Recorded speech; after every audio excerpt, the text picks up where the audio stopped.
All right, welcome to the show today. Um, what is this I'm playing? This isn't Pathfinder. Who is that? A large, scary black man. Kind of familiar. All that AOE, it's big, it's huge, gigantic. I want to do that too, bro. I know. Let me show you what it does. It's my specials. Beastly. I was working quietly, my solace need a soundtrack. You did what you did, nigga, and ain't no way around that. They say I'm talking money, every single word to cash out. Left them looking up, I'm in the air, we don't back down. 2048 is your future, my present, I'ma give from it. Bought something back for you to eat in case you get hungry. R.I.P. And nigga Quan, we called them rich homies. Top of my lungs, we taking off, nigga. So far out of space, I'm in a world they couldn't dream of. I pull out the wood, she tilt over, we playing Jenga. No handout, no we ain't doing the Macarena. I just crash landed next to your bitch, I'll probably bring her. Steady is my wrist and every motion got a clean line. Heavy is the head that wears the crown, and bro I need mine. I'll take your bitch and hold her up just like a peace sign. I'll take your bitch and hold her up just like Simba. I'm the king of Iron Fist's #1 contender. King, I'm the king, give them something to remember. Every loss I took became a lesson that I stood on. Every wall they built, I broke it down and laid my wood on. Pulled away the curtains on me, it's giving daylight. We pulled away the curtains on you, it gave you stage fright. Now partner, I can't handle the phone. She into me, shit, the future feels just like home. It's just stick and move. Again, the kind of play style that I like. It's beastly, bitch.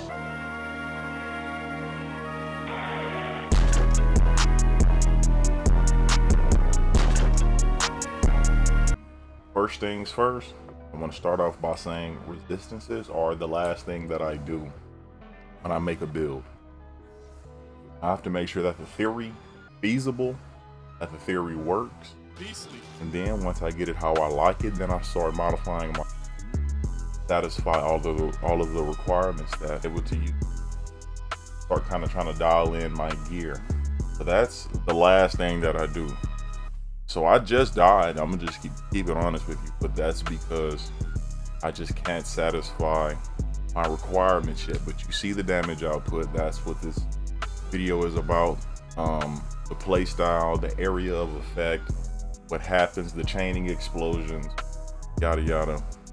And I plan on showing you guys how to do that. First things first, the elephant in the room. Why am I glowing so fast? What is that? Right?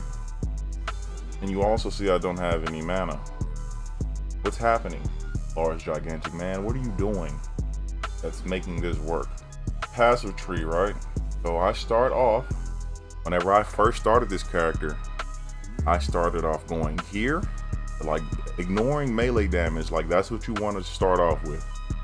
But ignoring melee damage, I went straight here, got strength, so I had a lot more life than I needed. And I found my first exalted at around level 15, honestly. And the first thing that I bought was quote unquote high fizz, a mace.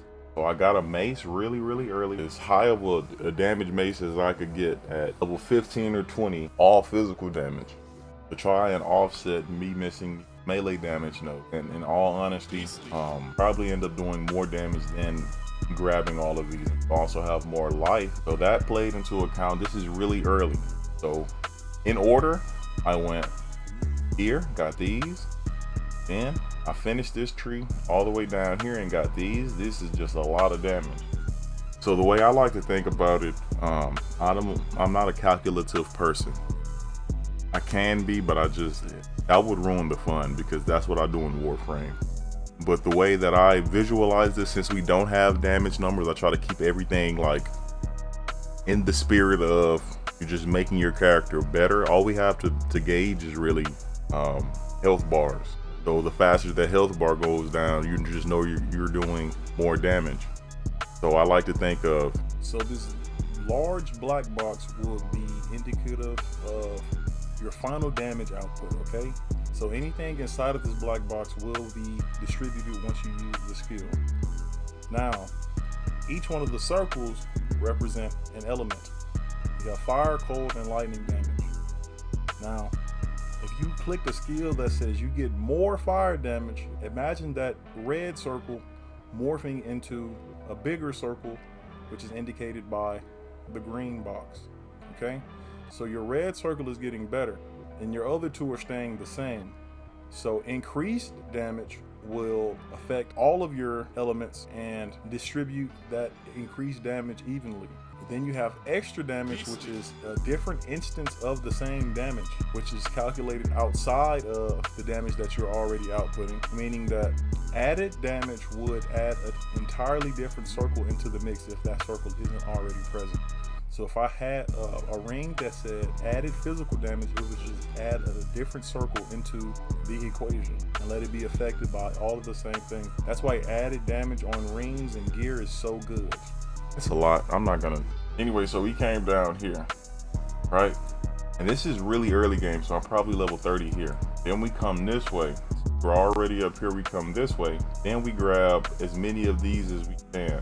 So to start, I went this way. I came down. This way, this way, this way, this way. We got damage, AoE, and AoE when you've stunned an enemy, right? Came back here after I got this node, came here, stun build up, came here. Increased melee damage against heavy stunned enemies. Earthquake is a mainly physical skill, but it can aftershock, and the aftershocks will do the exact same damage as the initial hit. So aftershocks are just an extra instance of damage, a separate twinned instance of damage. Then you can modify that instance of aftershock to have more damage than the initial hit that caused it, meaning that you can have a semi-weak initial hit, but that means the aftershock will never do below that first instance of damage. You can just scale the aftershock separately, meaning once you heavy stun an enemy, everything will do more damage than it currently does. So you do a lot of damage to stun an enemy, and then once that enemy is stunned, the aftershock will proc harder because the first instance of damage is already stronger because the enemy is heavy stunned. Hope that makes sense. So from this point, I knew I was leaning hard into heavy stun, heavy stun, heavy stun. That's what I need to be able to do on everything that I go against, right? Even bosses, uniques, rares, everything needs to be able to get heavy stunned ASAP. Got these nodes, got this, Then I came in here for skill speed. 6% of skill mana cost converted to life cost, which is okay because late game we came over here anyway. So we get this early and it's only 6%, or it's here. And it's only 6%, so you're not losing anything. Then we started our journey down here. Came here, got this. Increased area of effect of aftershocks you create yourself. And every time you start an earthquake, the aftershock that you create is yours. You created it because I just said so. So it's just 30% bigger all the time. Your earthquake is just 30% bigger. Then came here, got these are standard on a warrior.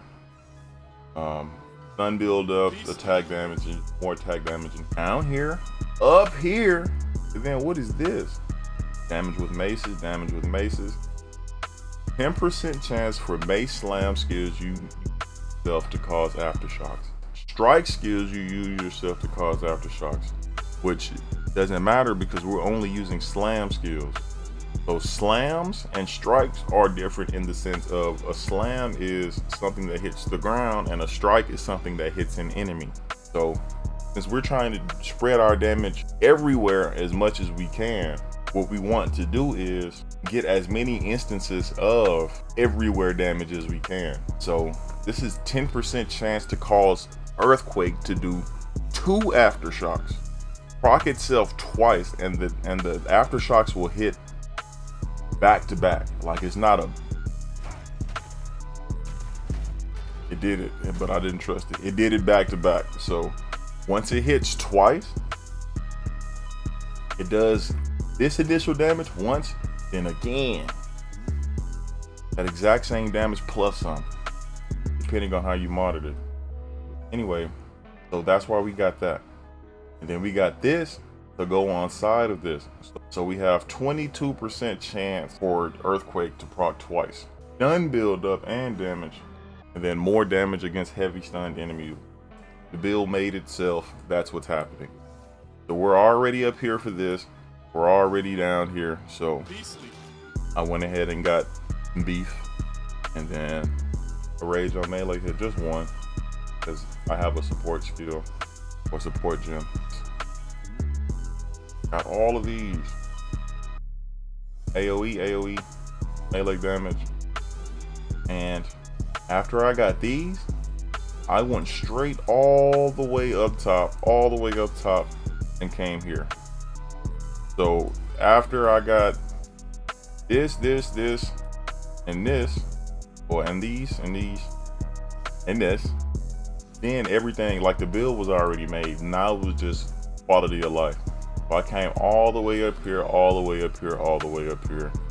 Got boom, boom, boom. These are the only ways on the skill tree to reduce skill effect duration. Like, to just reduce it is more than enough because it enables the rest of the build. After I got these, then I came down here, and I'll probably take these out. This is just damage, just fat ass damage. So the amount of damage that we output right now is kind of gnarly anyway. So I probably can remove all of these and just spec into defenses just fine. It'd be just fine. Probably do a little bit more AoE, and defenses easy. I will probably do that and end up coming down here for this. Defend with 200% armor against critical hits. So I'll probably end up coming right here, at least for some of those points. After I came up here and I got these, and then after I got these, the next step was to come down here and acquire blood magic. You have no mana, heal mana cost, converted to life cost, right? So every time we do a skill, our life will go down, and that's why our mana pool looks like this. This is warrior lifestyle. You have to risk it for the biscuit. You will be a tank with a cannon on it if you use this build. That's the skill tree. Heavy stun, heavy stun.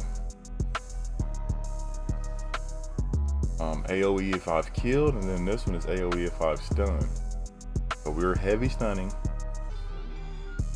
getting more AoE if we heavy stun, or when we heavy stun rather. It says if I have, but we will, and then we end up doing more damage with that AoE. The Ascendancy points, right here to hulking form. Hulking form is so, bro. Hulking form is so good, dude. It's like, this is the class. You play Titan for hulking form, honestly.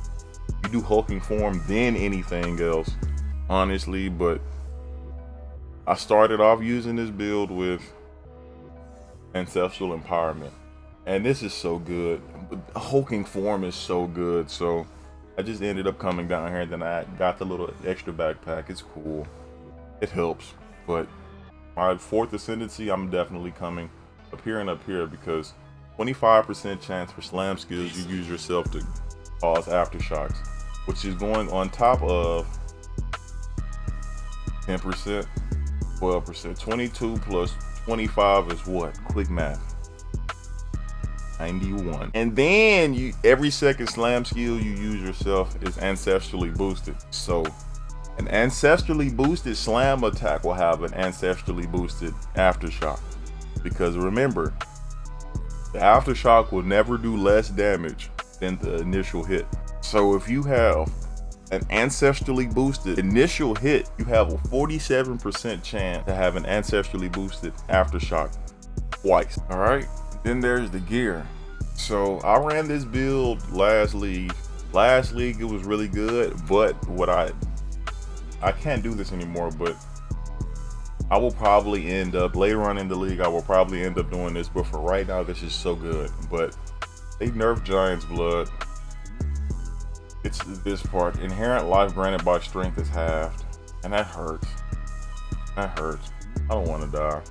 And it triples the attribute requirements. So to even use a fat ass hammer like you want to, you need like 800 strength.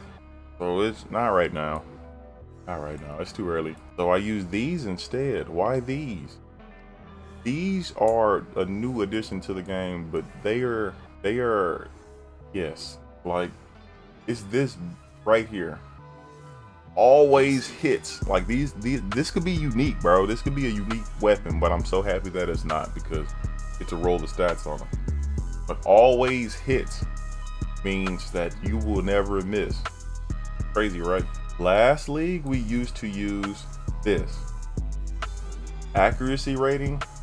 Well, okay, accuracy rating is doubled, never deal critical hits, but this used to say always hits, or your hits never miss, or some shit like that. But now it's just accuracy rating is doubled and you never deal critical hits, and that doesn't sound fun. It was cool never to deal critical hits when you always hit. You can just scale your damage. If you do a lot of damage, you don't need to crit, and warrior could do that.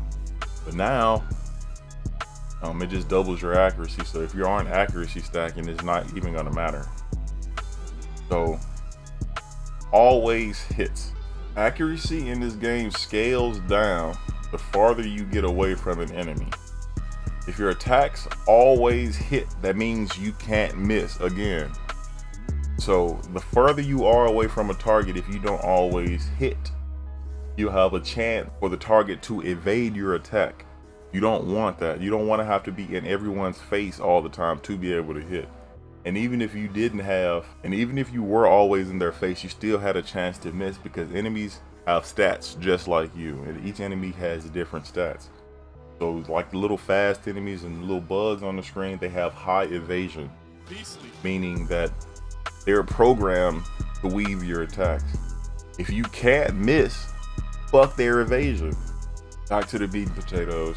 On our Jade clubs, or these are Akoyan clubs, but they're Jade clubs if you find them in the campaign and you're starting off, they just look like this. And they always hit. So after that, what you need on them is level to melee skills ASAP. You don't want to do too much too early, because the mana cost will go crazy, but if you can get a +2 on one of them, you're chilling. So you want to get plus to melee skills and as much physical damage as you can find for your price range, right? So this is as best as I could do. If I could get 2 of these, I would, but this one costed me a divine orb, and I only had 1. So like this, with attacks with this weapon, penetrate, lightning resistance. I don't even do lightning damage, but it had fat fizz, and that's what it's all about. So we got fizz. I put a fizz rune in it, and the corrupt gave me more fizz. So it's basically like having 2 sockets of this in. And then this one, I gave it lightning damage, and I should have gave this one lightning damage, because this is the one that penetrates. I'm gonna do that. That was smart of me out loud saying that. See, that's why I like making videos. I get to rant and yap, and then I end up figuring shit out. But this one is the same thing. I ended up having critical damage and chaos damage added with the corrupt, but strength, so more life, and plus the melee skills and as much fizz as we can get. If it had adds fizz, this would be this shit, but it's not, because it doesn't, but it's working, as you saw. That's your weapons. For your body armor, I just went Warrior Invictus. This will get changed, but early game, this is really good. It gives me maximum life regen, and +6 to all res. And I got a 5th socket with a lucky corrupt. I qualitied it. I bought this for like 2 exalted. Qualitied it and got a 5th socket. So that was huge. For my rings, this is just all damage. I'm not gonna lie, I found this in somebody's quick trade tab for like 4 exalted, bought it. And then I found this, somebody gave me an exalted to sit in a T4 zest with them. All right, cool, whatever. And then I just looted all the stuff, and then I just threw this on. But I need resistances on everything now, so my next upgrade will be getting 3 res on this, or 2 res and 1 fizz is life, and then try to get some kind of res with 3 flats on it. And yeah, we're gonna be better. That's the key. Ingenuity, obviously, is a little cheap. but ingenuity to make my ring stronger. So I got 25, 22, 25 for this one, so I get more damage and 22% more leech and rarity. On my gloves, we went added damage. Added damage again is a different circle, so as many different circles as we can get to be as big as we can get. That will make the increased damage and the more damage and the extra damage. No, not extra damage. Extra damage is different, but that'll make more and increased damage all grow at the same time. So as many buckets as you have to pour water in, the bigger the bucket, the more water you can put in them. Wait, that was backwards. Boots. These were some clean boots, I'm not gonna lie. This was a random find. I just ID'd them and then they were kind of fat, so they've been on ever since. Got double socket on it. Armor, movement speed, regen, and then this is so good. Whenever I end up replacing this warrior, I will have more of armor applies to elemental damage.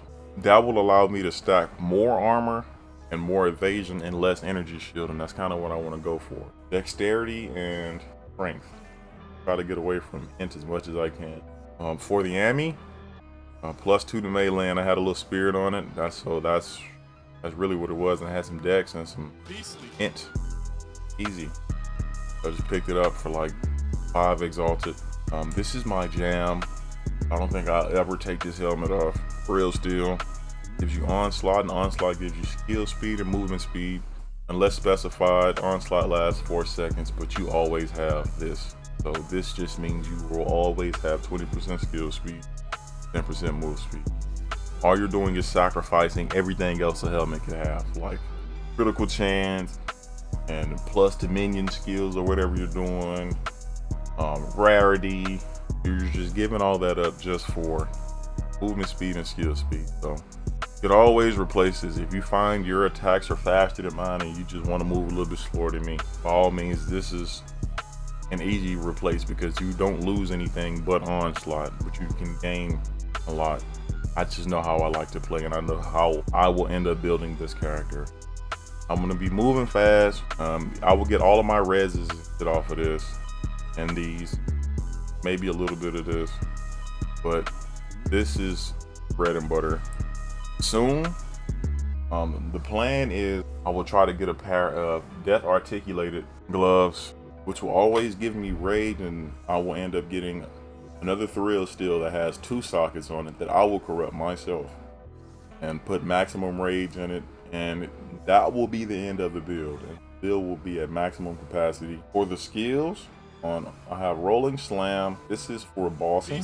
So for bossing, I have aftershock, area damage, attack speed, attack damage. This is when enemies are within 1 meter of you. Since we have concentrated area, that's where there will be. So you have more area damage and more attack damage. That's free, 60%. For earthquake, we have, like this, I can explain it better. We have compressed duration, swift affliction, armor break, rage free. These work in tandem to make your earthquake instant, along with these and this. There's no point in running these if you don't run these or these. If I take these off, this is my earthquake, right? So it's 1, 2, 3, 1, 2, 3. With 1,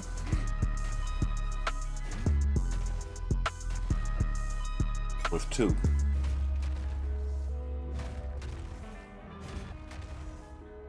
See what I'm doing? So this initial hit will do damage. See, that's the small circle. But that second circle is the aftershock size, right? So this will still do damage. The small circle that you see, that does damage. But the aftershock deals that small circle damage everywhere. And you want that to happen as soon as you put down a small circle. You want the big circle to be able to do the same thing, which will usually let you hit an enemy right in front of you more than once, right? You can spam it and the circles can overlap. And you just ticking, just chunking damage off of people. That's why you want to do that like that. Okay? Then obviously rapid attacks will let you put more circles inside of circles faster to get that overlap effect a little bit better. So Earthquake has a maximum of 6 jagged ground patches. Means if this was slow, you could only have 6 of these at once. So hypothetically, if we got our attack speed super duper high, we could not do more than 6 of these in a single sweep. They would just stop spawning. So you want to kind of measure that. If you're ever to get that fast with an Earthquake, that's something to look out for. And we also get more attack speed while we're not on maximum rage. And we get to maximum rage pretty fast, but this will allow us to get to maximum rage faster. Okay, so that's a hit, that's a hit. So 2 hits with this, and then the +1 melee hit rage gain that we have in the passive tree will give us 6 rage plus 6 rage because of aftershock per hit. So if we get the 2 aftershocks, we get 18 rage in 1 swing. Easy. Hammer of the Gods, Fist of War, Aftershock 2, heavy swing, Rage Forged. Hammer of the Gods can be instant. If you spec it out, it can be instant cast.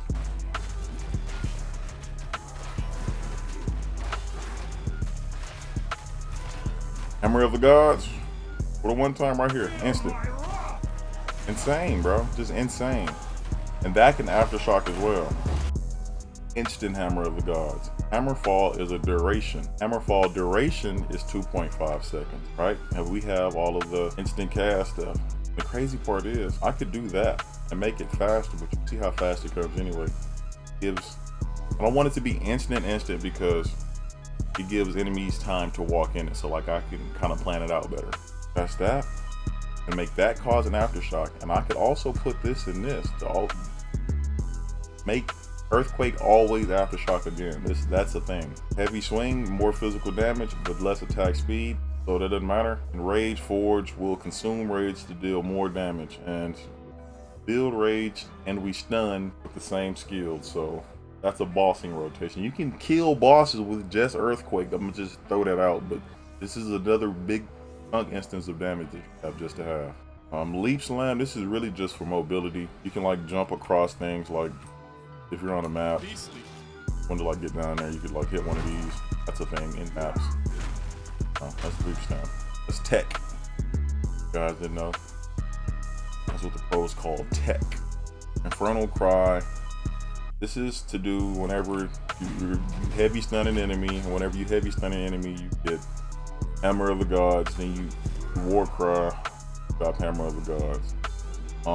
But some cool shit that I never knew about until this league is on Infernal Cry, you can put Astral Projection on it. So what I was doing earlier was I had the Forge Hammer. So I could throw the Forge Hammer, as you all know. You can throw the Forge Hammer and cast this over there because of Astral Projection. You know, a War Cry usually goes around your player, but that's what Astral Projection does. You can ignite enemies farther. So if you are in the motion of doing this and you see one of those horse abyss monsters out of nowhere, boom, ignite that pack. Then this will trigger the explosions from the ignited crowd because you ignited people over here.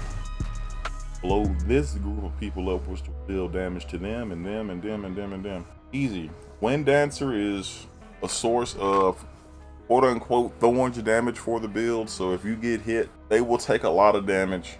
And if they die, Herald of Ash will make other people around them die because this deals a lot of damage. And I don't even have it spec'd out how I want it to. It only is level 13. Kill Gem, as you can see, I modded it to have damage on it, AoE. So whenever you get hit, this will pop like a bubble around you. It will just deal physical damage. This is a melee skill. See? This is a melee skill. So this scales with +4 to all melee skills. So +8 here, and then I'm getting 2 from somewhere else because it's 10. I don't feel like looking. This gains a stage every quote unquote 1 second, bro. So after 3 seconds, if you get hit, you have a chance to deal a lot of damage and push back all the enemies around you, which will give you more survivability in the long run. And it gives you more evasion per stage, which is leaning into why I want to try to get away from int as much as I can. Evasion with damage on it, huge. Herald of Ash, we already know. Magnified area for more AoE, the fire explosions will be bigger, and a prolonged duration. So since we have a reduced duration on everything, the ignite is a duration that you have to be able to read and understand the verbiage. Ignite duration is 3 seconds. That's also being scaled by all of our reduced duration in this passive tree. So ignite duration is 0.81 seconds compared to ignite duration is 3 seconds, right? So what we're doing is just making this like a flash of damage. Another instance of ticking damage. It's not gonna tick a lot. So what we're trying to do is make the initial damage proc as big as we can so that the overkill damage is gigantic. That's fall over damage. So after you kill it, if an enemy has 100 life, and you do 150 damage to that enemy, that 50% of excess damage will go in an AoE around that enemy. We do enough damage to kill bosses per swing of Earthquake. So that is much more than overkill. We're overkilling mobs. When one mob dies, if it's in the area of effect, it will die, period. So we're trying to make that ignite duration do something because we're getting overkill regardless. That initial proc will kill most of any enemies, but we have ignite, so why not try to get a little bit more ignite out of it, you know? Time of need is also being affected by our reduced duration on everything. So we threw press duration, more less skill effect duration. We need as much more less skill effect duration as we can. That made sense. Time of need gives you life and removes curses every time it procs. You see how fast it's procking, right? That means every time this procs, I can remove a curse or a debuff and I will gain health. This will remove temporal chains. This will remove freeze. This will remove enfeeble. This will remove a shock from you. And ignite, if you're bleeding, it'll take all of that off. It removes any and all ailments every 1.5 seconds. Is that not crazy? I get 392 life, but that's further scaled by the quality and the skill, the gem level. Then we have Berserk. Berserk just gives you more rage effect, and you lose life while not losing rage. And right now we're not losing rage, and we're not losing life. Go figure. Because we have life regen here. That might be it on here. Regenerate a percentage of your maximum life rather than a number of life. Those are different. So that's it. Join the Discord. Love y'all. Beastly.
Uh-oh.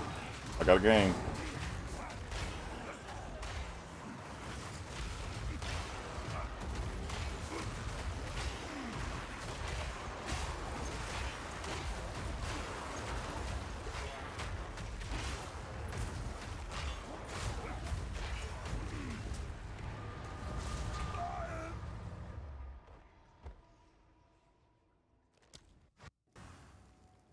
Content.